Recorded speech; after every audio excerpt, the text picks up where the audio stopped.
efolu ihe niile unu funu jiri na internet, na TikTok, na Facebook, na Instagram, na YouTube, ihe ekowesiri n'elu akpọrọ Igbo.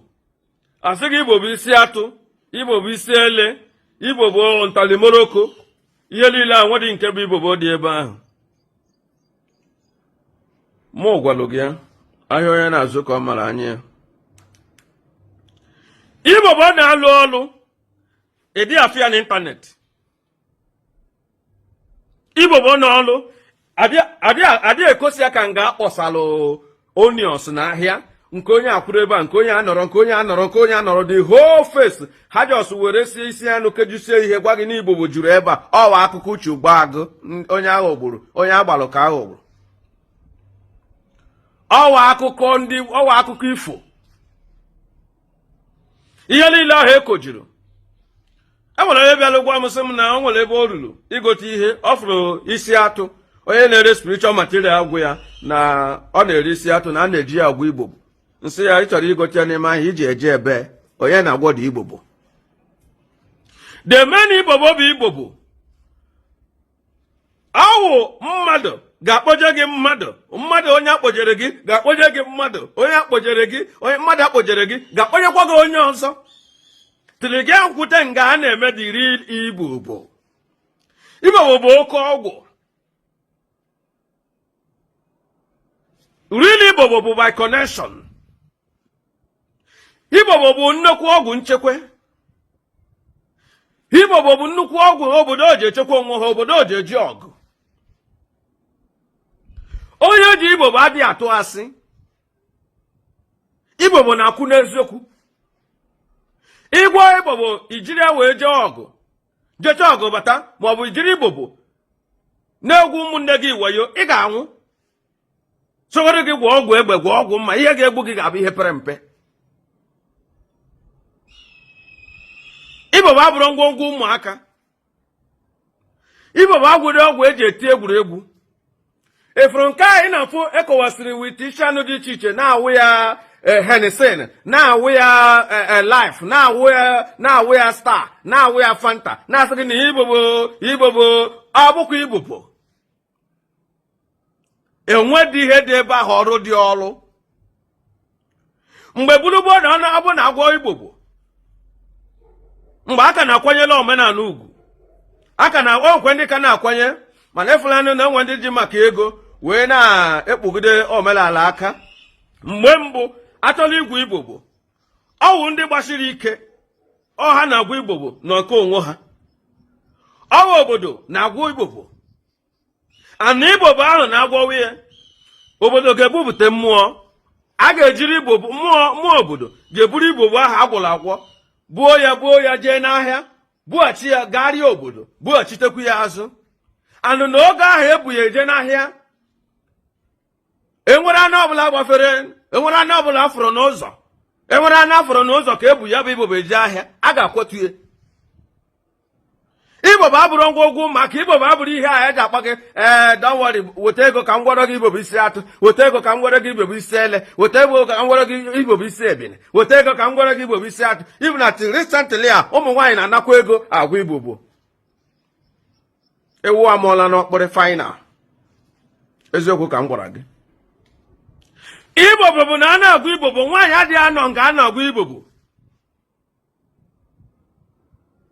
Nwaanyị na-anọ nga a na-agwa Igbo bụ nwaanyị na-adị atụzi ime. Nwaanyị ndị so wee chie nze mgbe mbụ, ndị katagolo alụ, ndị sigo na ahụ nwaanyị sef banye na ahụ nwoke. Ha nwere ike ịnọ nwe ebe a na-eme Igbo. Igbo bụ oke ọgwụ siri ajọ ike. Ijiri Igbo obodo tụọ asị, ị ga-anwụ. Obere ihe ga-ajọs mee gị egbufuo gị. Onye na-eji Igbo aka ya na-akwụ ọtọ. Igbo bụ oke ọgwụ. Igbo bụ oke mmụọ. I can tell you that there's no dibia. There is no any dibia. There is no any dibia. If I say it, I will repeat it again. There is no any dibia on Facebook, on TikTok, on Instagram, on YouTube that can do Igbo. Who are you? Any native doctor, spiritualist, traditionalist online tell you saying go do Igbo na complete lie. Ola oni ja boku di mmụọ, ichere na ọba isi atụ.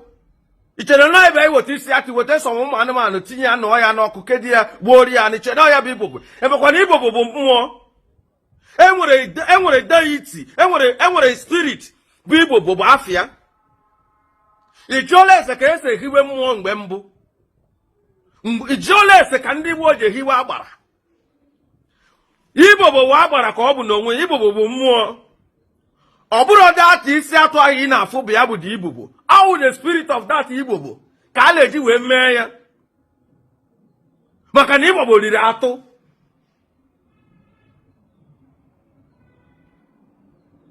Ọwa ọnụ anyị ji alacha efele. Ọ ya ka iji asị m na ị ga-eji kpọkọọ mmụọ Igbo bụ adị ire. Ị mara mgbe mbụ na ndị afọ ndị okenye ma ọ bụrụ na ị na-ege akụkọ n'ihe ị nọ na-abụrụ ka ịchụta ego na ọ bụrụ na o nwere ndị okenye na-ege ntị. Ị mara na mgbe mbụ na onye ọbụla na-eme Igbo bụ ọ na-esi ike ọ bụrụ ozi ugbu a mgbe o nwere mgbe nwoke nwere obi ụmụ nwoke na-enwe obi bụ o nwere ike achọrọ ịnara gị nwunye gị jiri maka na achọrọ ịnara nwunye gị gbufuo gị gbuo ma ihe ndị nọ gị n'akụkụ. Mgbe mbụ ndị okenye ndị Igbo nwekwara obi ọ bụ ozikwa dị Gen Z generation native doctor na dasagin ọ bụ ọkụ ugbu a ị na-agwa m na ị na-agwọnwu Igbo bụ ọ ga ihe niile ahụ bụ akụkọ ifo.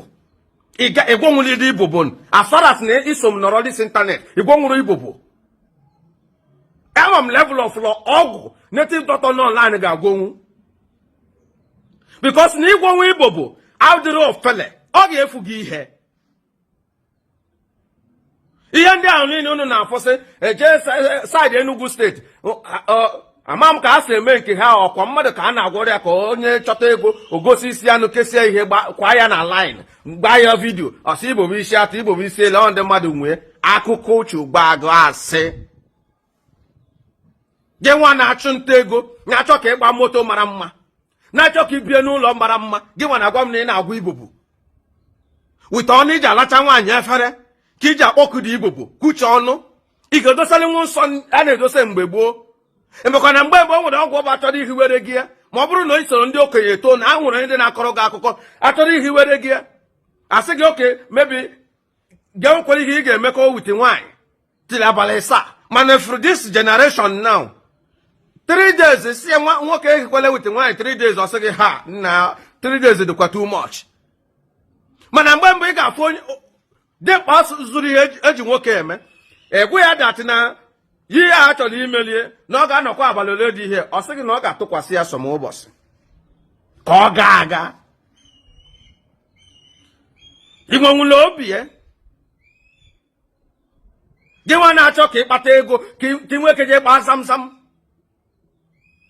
ka ị gbaa klọbụ ka ị na-agwa m na ị ga-agwọnwa Igbo asị ihe native doctor nọ online nwere ike ịgwọnwụrụ gị gba wele ọganiru oke ọgwụ ndị agha na-ebupụtacha n'ịntanetị ugbu a dị ha gwọnwụrie ma okwurie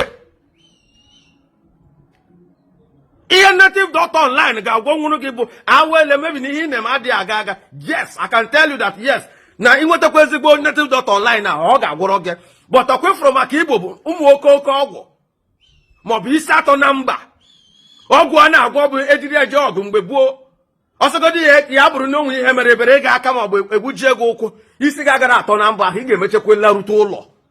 Ị na-agwa m na gị nwa bụ nwa okorobịa na-alacha nwaanyị efere na-agwa m maka na ịbụ dibịa na ị ga-agwọrọ mmadụ Igbo bụ ọwa asị ọcha. So maka ndị ahụ na-adị esevu n'ego n'ihe ama na enwere dibịa na-agwọrọ m Igbo bụ ọwa asị ebe ọ nọzikwa ụka njọ bụ na nwaanyị na-emekwa Igbo bụ ugbu a. So ebe a ka ebelebe egburu enweghị ihe dị one ahụ onwedị dibịa nọ n'ịntanetị na-eme Igbo bụ mụ gwara gị ya onye nwe ntị ya nụọ ịnọde ụmụ oke ọgwụ ahụ ị na-ada anụ afịa sef ndị na-eme ya nọrọzi ebe a ha nọ n'ime ebe ha nọtere aka ebe ọ dịtere aka ịgba onye nwụrụ ya kamera see ya pịchọ ndị ka ahụ ekosasị idi ya bụ egwuregwu ka a na-egwu ahịa ka a na-akpọsa provision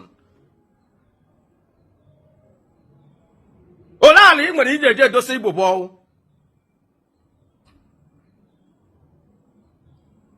iburu Igbo bụ isi n'ike ala nwaanyị mana isi ịgwọrọ Igbo bụ unu na-egwu egwuregwu too much. Unu na-egwu egwuregwu too much.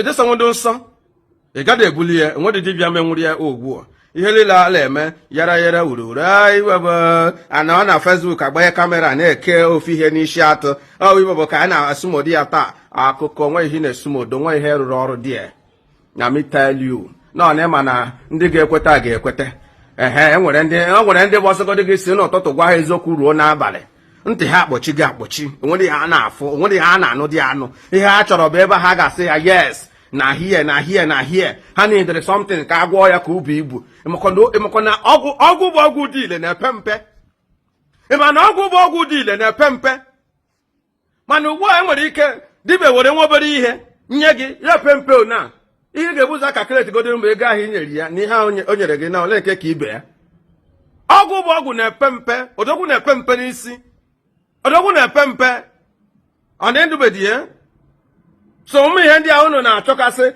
na onye nke na-agbanye kamera ya ogbosi nke agwọsịsịrị Igbo bụ kosesie ya everywhere ju onye ahụ ogburu ka agbalụ ọ bụ na Igbo bụ nke gị alụgolu gị ọlụ bụ ebe a bịa gwa m na ọ lụrụ gị ọlụ n'ihe ị na-eme na ọ dị agala aga na ị na-ebu ngwongwo bufere wee bata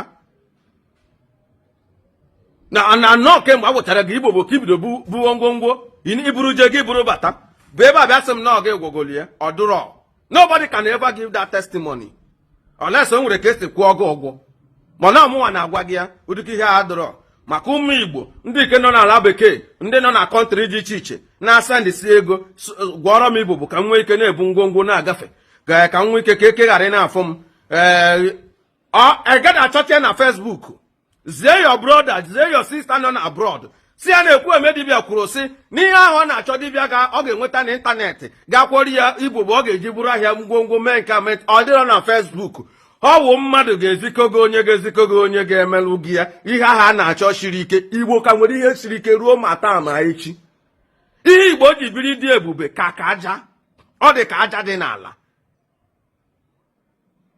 ejikwala enu maka ihe na-afụ na soshal midia jiri ya manyere ihe Igbo nwere maọbụ ihe Igbo na-eme Igbo dị nnekwu Igbo nwere ihe karịrị ihe eji eme mmọnwụ mana gada enweta ya n'ịntanetị unu hapụcha ihe ahụ kụsasịrị dị ya sị gị na nke a Igbo bụ isi atụ nke a bụ Igbo bụ isi ele nke a bụ Igbo bụ isi nkịta nke a bụ Igbo bụ isi ngwere ọwa akụkọ ihe dị ụtọ ha dụrọ ndị ahụ gwọrọ dị mee na Igbo bụ esebedi apechọzikọ mmadụ ọ na-adị nga ọ na-adị